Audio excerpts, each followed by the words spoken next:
Hello there and welcome to my video diary for day 14 of the Lexical Lab 2018 Summer School.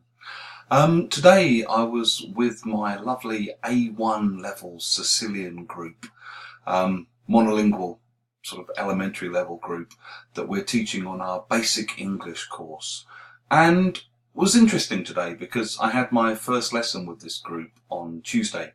And I posted on Twitter, there's a hashtag called ELT Whiteboard where teachers share their board work. And I posted one of the board shots of language that had come up. And it included things like, do you smoke? No, I used to, but I stopped.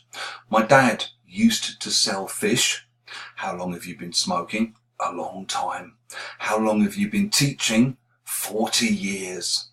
And one of the people out there on Twitter who saw this posted and said, A1 and used to and present perfect, what a day one. And I thought this was interesting because obviously I'm not looking at these as grammar, okay? I'm looking at these things as things that my students tried to say and that I helped them say. If anything, I'm looking at them as, do you smoke? No, I used to, but I stopped. My dad used to sell fish. How long have you been smoking? 40 years. I'm just looking at them as things that students want to try and say, that I'm helping them say.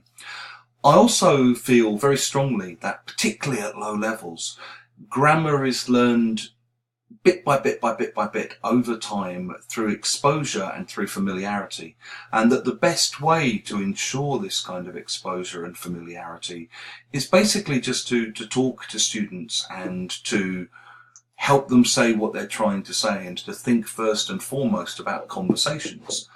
I'll give you a further example.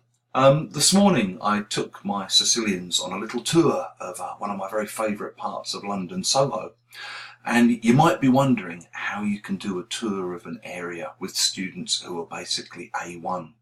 Well, what you do is you basically walk around and you point at buildings and you say, this building used to be a nightclub. Now it's luxury apartments. This building used to be a great pub. Now it's luxury apartments. Here there used to be a street market. Now there's nothing. Karl Marx used to drink in this pub. The Beatles used to drink in this nightclub here. We then say things like, this area, it has changed a lot. It's changed a lot from the past to now. It's become more expensive from the past to now. It used to be cheap. Now, it's very expensive. It's become more expensive. And if you basically just do a lot of this kind of thing, what you're doing is constantly reiterating the core grammar that students need to get to know. Obviously, they're only learning it or dealing with it receptively, I think is more likely, actually. In very limited kinds of contexts. They're going to hear it used with a very small number of verbs. They're not going to get all kinds of different forms, all kinds of positives, negative questions yet, simply because they just don't need it. This afternoon in class, we had a have you ever been to conversation. And basically all they learned was, have you ever been to in your life? Yes, 2 or 3 times. No, never, but I'd like to. Yes, I have. Have you? When did you go there? How long did you stay? Was it good?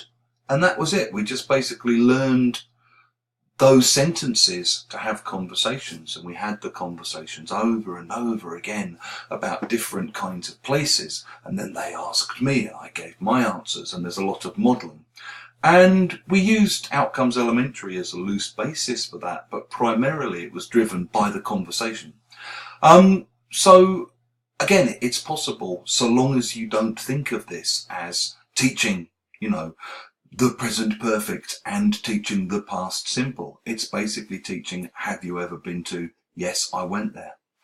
Okay, thank you very much for watching.